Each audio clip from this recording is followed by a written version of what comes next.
ఈ భూ హక్కుల పరీక్ష, భూమి హక్కుల పరీక్షకు సంబంధించి చేసినప్పుడు దాంట్లో తప్పులు దొరికినట్టు తేలితే దాన్ని ఏ విధంగా పరిష్కరించుకోవాలి? ఇది కూడా ఒక మిలియన్ డాలర్ ప్రశ్న. ఎందుకంటే ఒక్కొక్క సమస్యకి ఒక్కొక్క పరిష్కార మార్గం ఉంది. కానీ ఒక జనరల్గా సమాధానం చెప్పే ప్రయత్నం చేస్తా.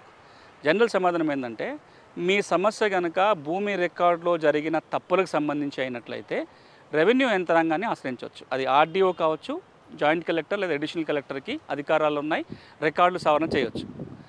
లేదా ఇది కాదు, మీ అసలు యాజమాన్య హక్కు వివాదం, ఆ భూమి నీదా నాదా అనే కొట్లాట అన్నదమ్ముల మధ్యలోనో గట్టి పంచాయతీ ఉన్నప్పుడు అలాంటి సమస్యలు వస్తే కనుక ఈ భూమికి యజమాని ఎవరు అని నిర్ణయించే అధికారం రెవెన్యూ యంత్రాంగానికి ఉండదు, సివిల్ కోర్టుకు వెళ్ళాలి.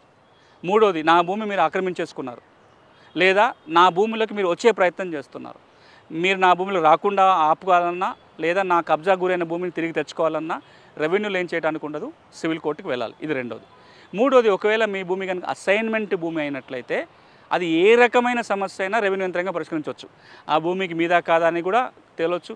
ఆక్రమించుకుంటే తిరిగి తెచ్చే అధికారం కూడా రెవెన్యూ యంత్రంగా ఉంటుంది అసైన్మెంట్ భూమి అయితే. నాలుగోది, ప్రభుత్వ భూమి కనుక అయినట్లయితే భూ ఆక్రమణ చట్టం కింద రెవెన్యూ యంత్రాంగమే చర్యలు తీసుకోవచ్చు. ఇక చివరిగా మనకు ఎక్కువగా వస్తున్న ఈ సమస్యలలో రెవెన్యూ ఇవి కాకుండా కౌలుదారు సమస్యలు కానీ, లేకపోతే ఎల్టీఆర్ సమస్యలు కానీ, ఆర్ఓఎఫ్ఆర్ సమస్యలు కానీ ఉన్నట్లయితే ఆ చట్టాల కింద ఎవరైతే యంత్రాంగం ఉందో వాళ్ళని ఆశ్రయించాల్సి వస్తుంది.